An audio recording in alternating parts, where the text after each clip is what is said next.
नमस्कार, मैं हूं शिखा शुक्ला और आप देख रहे हैं प्रसारण न्यूज नेटवर्क। नजर डालते हैं दाहोद जिले की बड़ी खबरों पर। अब समाचार विस्तार से।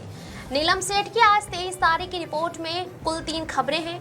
इसमें पहली खबर है, दाहोद में एक युवा डॉक्टर के आत्महत्या करने से शहर में शोक छा गया है।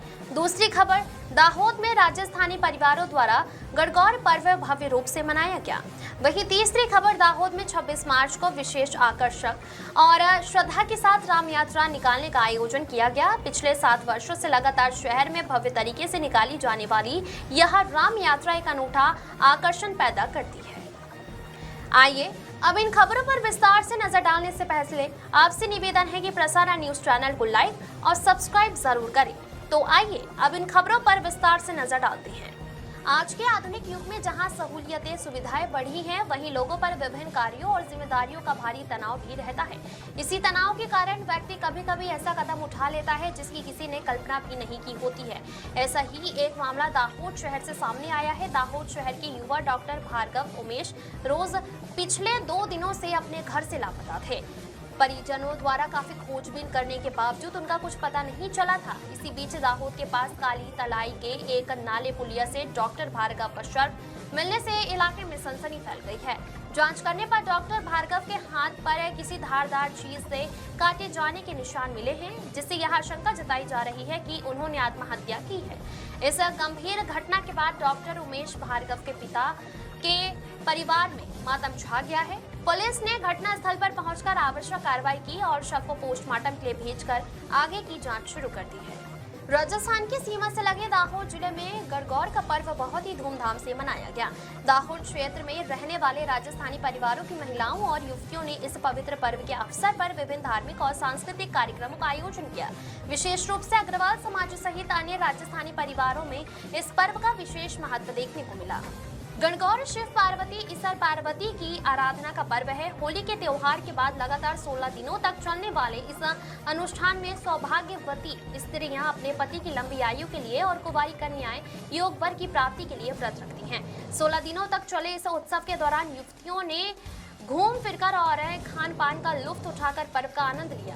आज चैत्र नवरात्रि के तीसरे दिन इस व्रत की पूर्णाहुति के रूप में एक भव्य शोभा यात्रा निकाली गई। दाहोद शहर के मुख्य मार्गों से निकली गणगौर की सवारी में महिलाएं और युवतियां पारंपरिक वेशभूषा में सज धज कर शामिल हुई। ढोल नगाड़ों की थाप पर गाजे बाजे के साथ निकली इस शोभा यात्रा में महिलाओं ने सिर पर मटकी कलश रखकर लोक नृत्य और गरबा कर धूम मचाई, जो नगरवासियों के लिए आकर्षण का केंद्र बनी।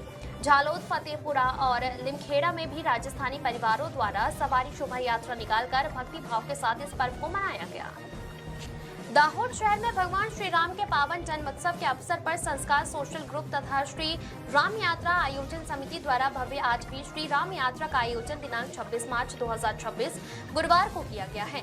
यह यात्रा राज राजेश्वर राजस्थान पंचायत भवन ठक्कर फलिया से निकलेगी, जिसमें हर वर्ष की तरह इस वर्ष भी विशेष झांकियों को शामिल किया गया है, जो शहरवासियों के लिए एक अनूठा धार्मिक और सांस्कृतिक अनुभव साबित होगा। इस वर्ष भी श्री राम यात्रा में मध्य प्रदेश और राजस्थान के प्रख्यात कलाकारों द्वारा तैयार की गई सावरिया सेठ की भव्य झांकी भक्तों के लिए विशेष आकर्षण का केंद्र बनेगी। इसके अलावा देश भर के प्रसिद्ध मंदिरों के एक साथ दर्शन कराने वाली अद्भुत झांकी, भारतीय संस्कृति की गुरुकुल प्रथा पर आधारित झांकी, दक्षिण भारत के पवित्र रामेश्वरम तीर्थ पर आधारित विशेष झांकी इस यात्रा का महत्वपूर्ण आकर्षण रहेगी। शहर के मुख्य मार्गों को हिंदू धर्म के महाशक्तिशाली प्रतीकों और भगवा ध्वजों से भव्य रूप से सजाया गया है, जो पूरी यात्रा को एक आध्यात्मिक तेज प्रदान करेंगे।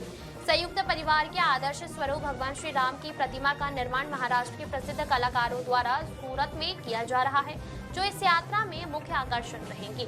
इसके अतिरिक्त हिंदू संस्कृति के पारंपरिक आदिवासी ढोल, ताशे, नगाड़े और अन्य वाद्य यंत्रों की गूंज नाद के साथ पूरी यात्रा एक धर्ममय वातावरण का निर्माण करेगी। शहर के विभिन्न मंडलों के स्वयंसेवक अपनी सेवाएं देकर व्यवस्था में सहयोग करेंगे। इस पवित्र यात्रा में भी राम यात्रा मंडल की ओर से सभी सनातनी धर्म प्रेमी जनता को सपरिवार पधारने का हार्दिक निमंत्रण दिया जाता है। नीलम सेठ की रिपोर्ट।